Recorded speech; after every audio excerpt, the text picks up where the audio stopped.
For you as a creative person, like, have you ever experienced any like censorship or like creative pressure in terms of like, so you're not supposed to do this, you're not supposed to think this, because like it's not that common that you're in creative industry, like from foreign country living in China. A lot of the stuff we did within my brand was considered slightly subversive or let's say cheeky or naughty. I think as an artist, in some ways, it's kind of a responsibility to be naughty. Mm, I love it. I think Ever so. since I was as a child, I loved to be naughty. I still love to be naughty. I'm a very childish person. But yeah, I certainly I crossed the line a couple of times, got in trouble. It was quite scary. Or like what, if you can say about it, like what's an example, like how you cross the Yeah, yeah, line yeah. or how someone can cross the line. With politics, things shift and change, right? And some issues become very important. And one day they're not so important, the next day they're very important. And then you could be playing around with that. So I give you an example. In 2016, I had an idea. My brand was a t-shirt brand or a streetwear brand. I see it more just as an art brand. But my core product was t-shirts. But I would always interject products that I thought would be fun that probably wouldn't even sell. And then one day I was contacted online by a guy. He asked me if I'd do some product design for him. He was a Canadian guy who wanted to sell fresh air into China. And I thought, this is such a bullshit product. You buy a pressurized can of air, you're going to breathe it for less than 1% of any day. It's just a gimmick, right?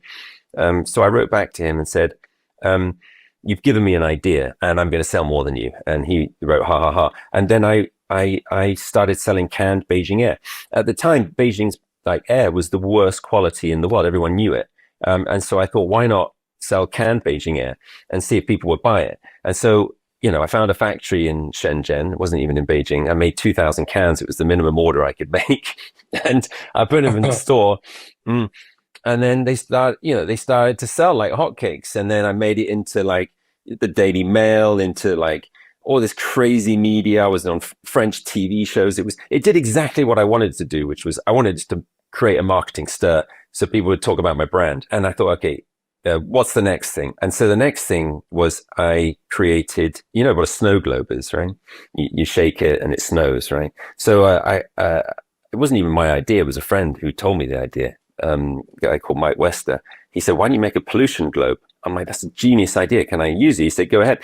So then I made a pollution globe, and it's basically a snow globe, but it had gray dust. And in the middle was the CCTV tower, the one that leans in Beijing. It's the head of the China Central Television. And he shook it and it was like polluted. And then it would clear and it would like a polluted day or a clear day, right? And then I made a viral, like a video of a Beijing family living overseas, and their kid couldn't sleep at night. And so his dad was like, when I can't sleep, I just shake my Beijing pollution globe, put it next to my bed, and then I can sleep. Anyway, it's a great product. It was a great video. It went super viral. And then one day the business bureau descended on my stores. Yeah, it was pretty scary. I mean, they were all confiscated. Other products were confiscated. The canned air was confiscated. I'd overstepped the mark. But having said that, dealing with the business bureau, they were very nice to me. They knew me because I do a lot of television in China. They like my business. I pay all my taxes. So at the end of the day, if you end up in trouble, they're just going to lift up the hood of the bonnet of the business and look for an irregularity. And if you got one, you're in big trouble.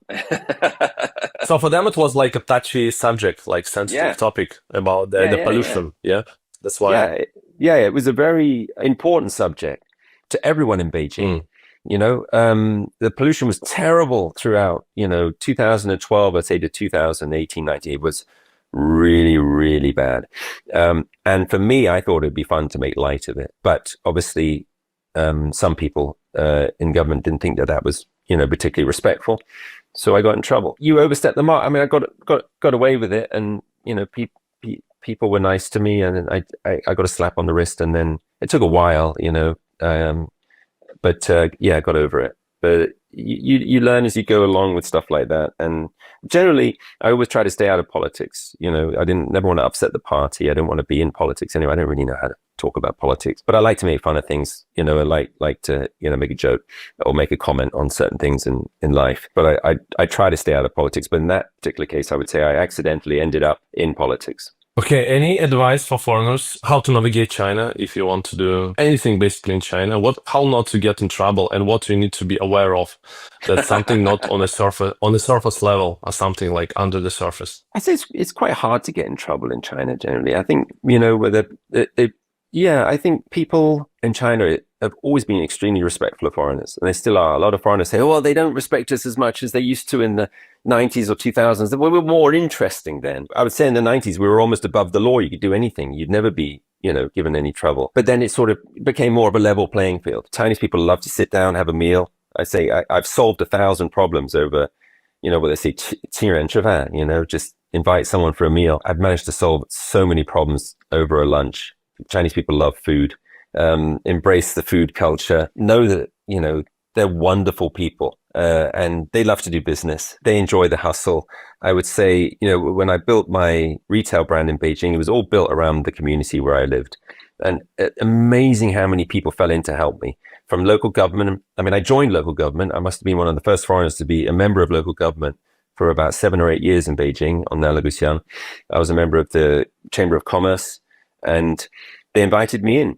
In fact, they elected me in. It's just absolutely mind blowing of just how welcome you are in every facet. I lived in a shared courtyard, so I lived in old Beijing in a courtyard house, which I shared with 5 families, and my family. So I have 4 children, and then I shared it with 5 other families. My children grew up in those homes. They went to the local schools. I worked in local government. My business was on the Hutong, on the street we lived in.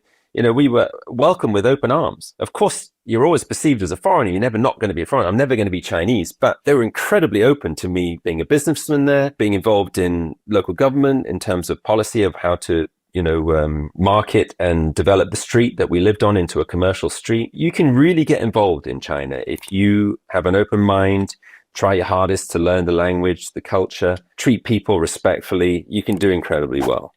I think as long as you're curious and you're open to it, and things are going to be different. Eating styles will be different. Someone, might light up a cigarette at the table and fart, but that's not an insult. That's just someone having a great time, So just be open to it all, and then I think life is beautiful.